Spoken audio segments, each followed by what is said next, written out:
Hi everyone, Danielle here. I am doing an overview of Smallfolk. This is a preview of an upcoming game. I will put all the links in the description below so that you can check it out. And thank you to the game designer and publisher for sending me a preview copy.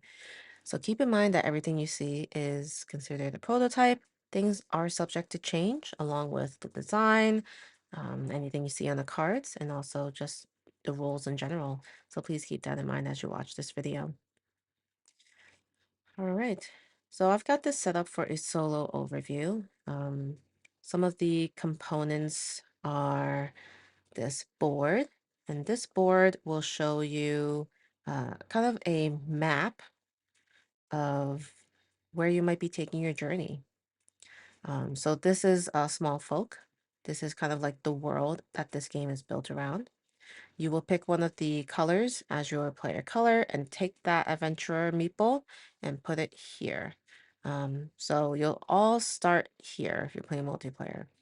You're going to place a bunch of these like teal, I guess they call them a victory point tokens, but they're basically like those gem type of components. You put them right in the middle in this lake area. And throughout the game, you'll be traveling around Smallfolk, gaining rewards along the way. All right. So that's the main board. We do have a bunch of other components here. So we have, this is like the back of it, but this is the deck of story cards. Has this like feather on it. And when you set up the game, you do draw out 5 story cards in a row, just like this. And then at some point for yourself, you'll also draw 2 from the deck into your hand, which I have here. So these are my 2 cards that I start with at the beginning of the game in my hand, but I will just have it right here for the sake of this video. So next to the story card deck, we have hero cards. So hero cards are going to be longer or taller cards that look like this. Uh, as a player, you'll draw 1 for yourself, and you'll also kind of just put that out here as well. I have some reference cards here. They are double-sided, but I'm just going to use 2 different player colors and just have them out for my reference. But this tells you about the turn sequence and the icons that you'll see throughout the game, which is always helpful to have. Something to keep in mind with the turn sequence. When you do any of these actions, you'll always check for happiness at the end of those actions. So although it only says it on Discover on a reference card, I'm pretty sure that will be updated when it is produced. And finally, we have some resource tokens. So here are a bunch of them. One side shows the icon, the other side shows ×3. So if you end up getting a lot more, you could just flip it over to show how many you have. But basically, you have knowledge, you have gold, and then there is food, and then arcana. So arcana is kind of like this gem, and the others are pretty self-explanatory of what they are. So just bring that closer. Knowledge, gold, and food. And you start with 1 of each at the beginning of the game. So I'll keep my resources outside of the resource pools. We also have these double-sided tokens. So this side is the happiness token side. And then the other side is actually going to help note whether you've used a hero ability before. Typically, a hero ability is used once per game, I believe. Although there might be ways for that to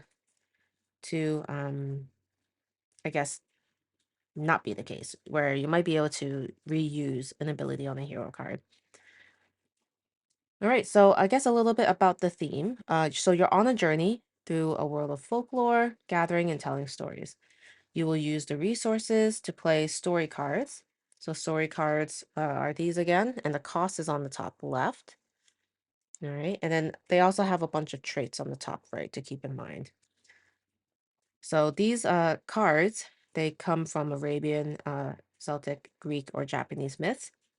And then the heroes are essentially legendary heroes with unique, powerful moves. And then at the end of the game, you're trying to get as many victory points as possible. Victory points could be located on your story cards. At the end of the game, you'll look at the story cards out in front of you and count up these points.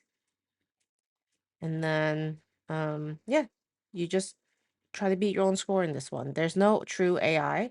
You do place an extra meeple on the leftmost card in this row, which is called, I believe, the tapestry row of story cards. So they always start here. And there are rules in place to help mimic the rotation of these cards out of the row so that you have some more choices to make throughout the game. Okay. Ooh, one thing I forgot to say, in addition to placing this extra pawn on the tapestry, you will not be using all of the 80 cards that the game is set to come with. You will use half the cards. So right now, I have in play 40 story cards instead of the 80. So that's something to keep in mind. Um, all right, so let's go through a turn real quick. I do want to try to keep this short and sweet so that you have just the right amount of information to know if this game is for you. Um, so yeah.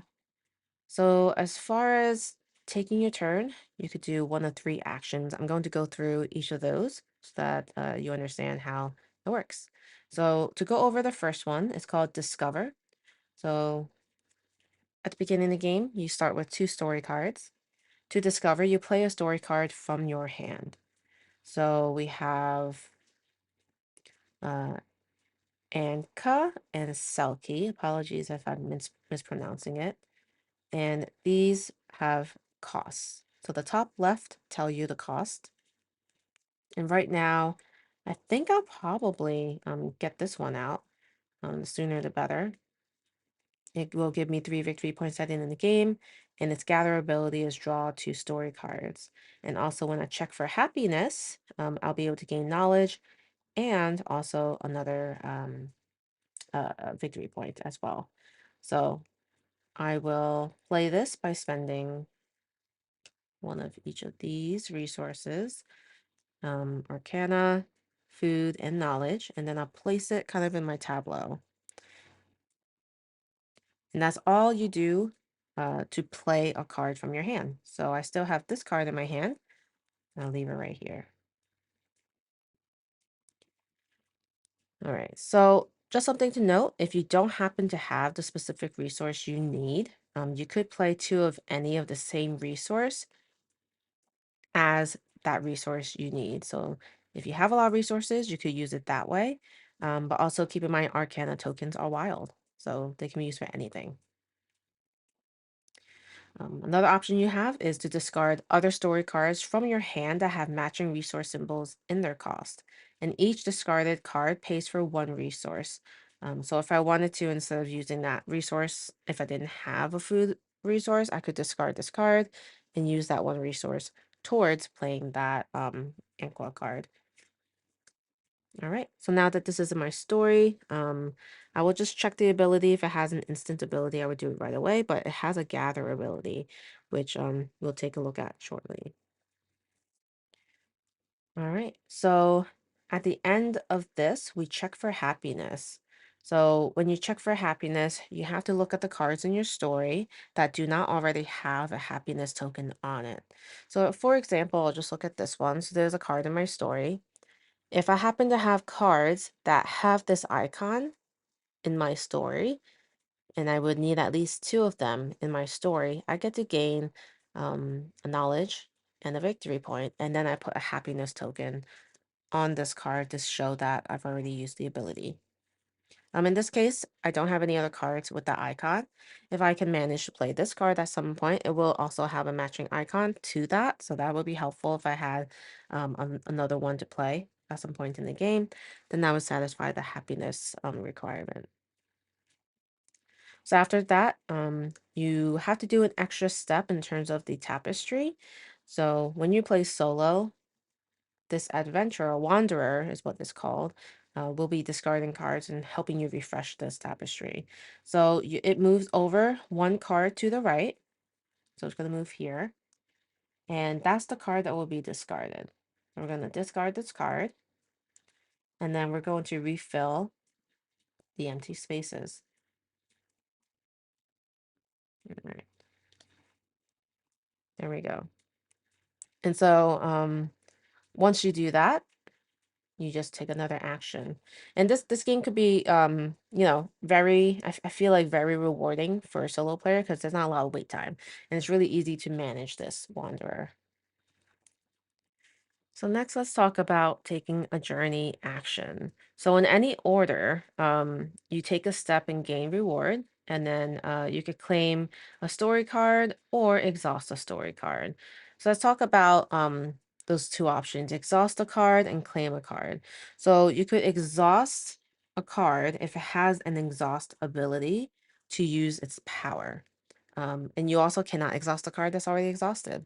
So this one in particular is not currently in my story, but as an example, if it was, I would be able to exhaust this card to discard one of my story cards in my hand to draw two. So if I had the opportunity to do that, that's what I would do during my journey, exhaust a card. Otherwise, if I can't do that, which in this case I can't, I could claim a card. I could take any card from the face-up tapestry and add it to my hand. But keep in mind, if I already have 7 cards in my hand, I can't do that. 7 is the maximum hand size. So I am going to claim a card, and knowing that this happiness will require another one of these icons, which is for small folk. That's the icon for small folk. I'm looking for a card that also has that icon, and it is the centaur. So let's go ahead and grab that into our hand. All right. And so now we have Selkie and centaur in our hand. And then the second thing that you end up doing on your turn is taking a step.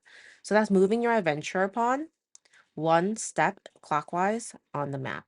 And you don't have a choice. This is something you have to do. So we're going to move up here, and then we see this icon. So this icon is a victory point. So in that case, we just grab a victory point.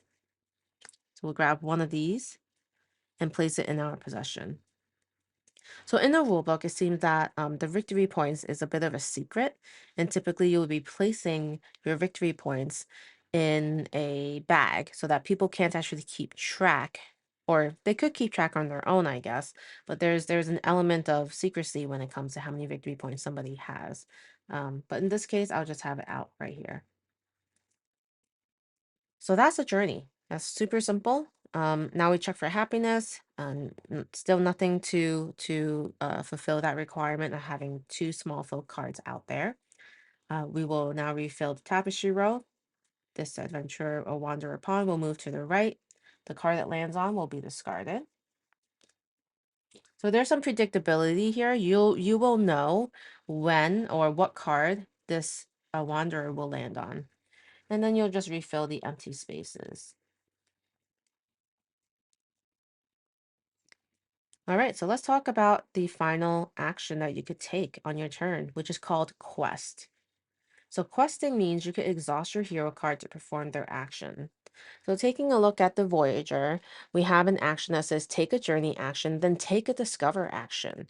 So what you'll do is you'll put one of these tokens on it to show that you've done this action on a hero. Take a journey action. So again, journey. It could be claiming a card, could be taking a step. And in this case, I will actually claim a card. And mostly because I need another apple to put out the centaur. So I'm going to get a card that has an apple. I'm going to gain this well of wisdom because it has an apple in the cost, which means I could actually discard it to play a story card if I decided to do a discover action. So that's kind of my thinking there. Um, and then I have to take a step and gain a reward. So this icon tells me to get a story card. So I'll go ahead and just draw one from the top. And this is my hand. I have 4 cards now in my hand. And then after that, I could take a discover action. So the discover action is playing a story card from my hand. And in that case, I'm playing the centaur. So once again, I don't have resources, but I actually have 2 cards that could give me apples. So I'll discard 2 of these so that I could play the centaur. All right, and then it'll give me 2 victory points at the end of the game. And that was my quest action. So again, you'll move this wanderer to the rightmost available card. That card is discarded. And then you're refilling the blanks. All right.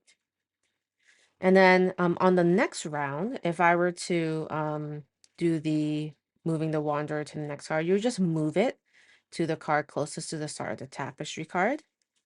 And you'll discard the card that the wanderer arrives at. So you kind of just go around um, as if it was a loop. So very easy to manage. Again, this is a beat your own score. But I think this is a very well designed, I would say on the lighter side of a game. I think resource management, definitely some engine building when you build out your story cards. And then there is going to be a like a ranking, I guess. So depending on the points you score, there's kind of like a so for example, if you scored less than 20 points, it says a forgotten tale lost to time. Or if you scored 45 plus points, it says a masterpiece of storytelling. And yeah, so for a solo game, there are ways that the game will end.